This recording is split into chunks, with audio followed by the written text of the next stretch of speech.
So joining me now from the safety of his home in Ottawa is Tom Harris from the International Climate Science Coalition.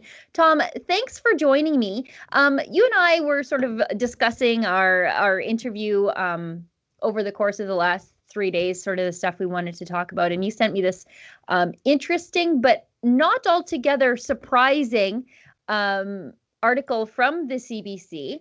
And they're saying that basically what's happening in the economic shutdown should be kind of seen as an opportunity for the government to invest in, when they say invest, they always mean spend taxpayer dollars on green energy. These people never miss a crisis. Am I right? Yeah, it's crazy. When oil prices were really high, they said wind and solar is now becoming competitive with oil and natural gas and coal. But now the prices are really low. They say now we have to go to wind and you're dealing with fanatics when no matter what the actual events are in the world, it's always an excuse for having their particular cause. We have to remember that wind and solar power are, generally speaking, requiring government subsidies. Even in provinces where you have private wind and solar power, large scale wind and solar, you still have mandates where the utilities are expected to buy a certain amount of wind and solar power. But, oil, gas, and coal, they've been incredibly successful because without government subsidies of any real form, they are able to compete in the marketplace. And, when they talk about using wind and solar more because of the coronavirus, it's sort of like you're in the middle of a storm in an ocean liner. And the captain says, everybody into the lifeboats. You think, what? No, of course, we want to have the strongest and most robust ship to protect us from the turmoil that's going on outside. And similarly, as the economy comes back, we're going to want to have the cheapest, most robust, most reliable energy sources. And that would be coal, oil, and natural gas, not wind and solar power. And, an interesting point here that was made to me just today by an economist.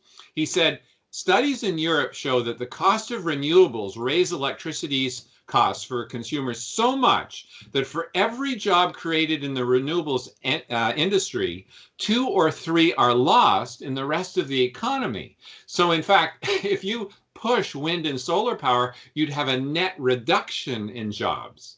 Well, yeah, didn't we see something very similar to that unfold in Ontario as it pursued Gerald Butts's green energy transition, that the cost of electricity went up so high that there was somewhat of a manufacturing exodus right across the border where electricity was a lot cheaper. Yeah.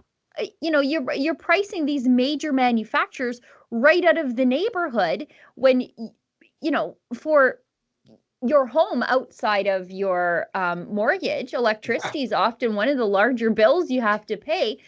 The same goes for major manufacturing, and yet governments can't seem to put 2 and 2 together, that you're chasing away your large manufacturing tax base when you pursue these inefficient green energy ideas. And even worse, they're all just virtue signaling because you need fossil fuel backup every time for every single green energy project.